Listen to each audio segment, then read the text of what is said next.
റോഡിൽ കൂടെ പോകുന്നവരെയൊക്കെ ഒന്ന് വായി നോക്കി സെൻസസ് ഒക്കെ എടുത്തോണ്ടിരുന്നപ്പോഴാണ് ചായന്റെ ഓർമ്മ വന്നത്. ഇത് കണ്ടോ, ഇന്ന് തപ്പിയപ്പോ ഇവനെയാണ് കിട്ടി. ഇതുകൊണ്ട് നമുക്ക് ഇത് സൂപ്പർ സാധനം വെക്കാം. കുറച്ച് അരിപ്പൊടി, മൈദ, കുറച്ച് എള്ള്, കുറച്ച് മുളക് പൊടി ഒന്ന് മിക്സ് ചെയ്ത് കൊടുക്കാവേ. ഇനി കുറച്ച് വെള്ളം ഒഴിച്ച് മിക്സ് ചെയ്യണം. ഇനി നമുക്ക് ഇവനെ ഓരോരോ കുത്തിട്ട് കൊടുക്കാം. ഇങ്ങനെ ഇങ്ങനെ ഇങ്ങനെ എണ്ണ ഒഴിക്കാം. പപ്പടം എടുത്ത് പെതുക്കി ഈ ബാറ്ററിനകത്തൊന്ന് മുക്കാം. പപ്പടത്തിന് ഓൾറെഡി ഉപ്പുള്ളതുകൊണ്ട് ഞാൻ ബാറ്ററി ഉപ്പിട്ടിട്ടില്ല. ഉപ്പിട്ട് കുളവാക്കല്ലേ, അപ്പൊ നമുക്ക് എണ്ണക്കകത്തോട്ടിടാം. നമുക്ക് തിരിച്ചിട്ട് കൊടുക്കാവേ. രണ്ടാമത്തെ സെറ്റായേ.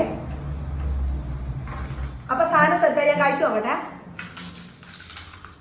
വെളുപ്പിനെയൊക്കെ പോകുമ്പോൾ ചായ മാത്രം കിട്ടുന്ന കുഞ്ഞു കടകളില്ലേ, അവിടെ ബന്നും ഈ പപ്പടവടയും കാണും. അതിന്റെ രുചിയില്ല. അതുപോലത്തെ ഒന്നും ഉണ്ടാക്കിയത് രുചിയുണ്ട്, ആ രുചി കിട്ടിയില്ല. എന്തായാലും സംഭവം സൂപ്പറാണ്. നിങ്ങളൊന്ന് ട്രൈ ചെയ്യണേ.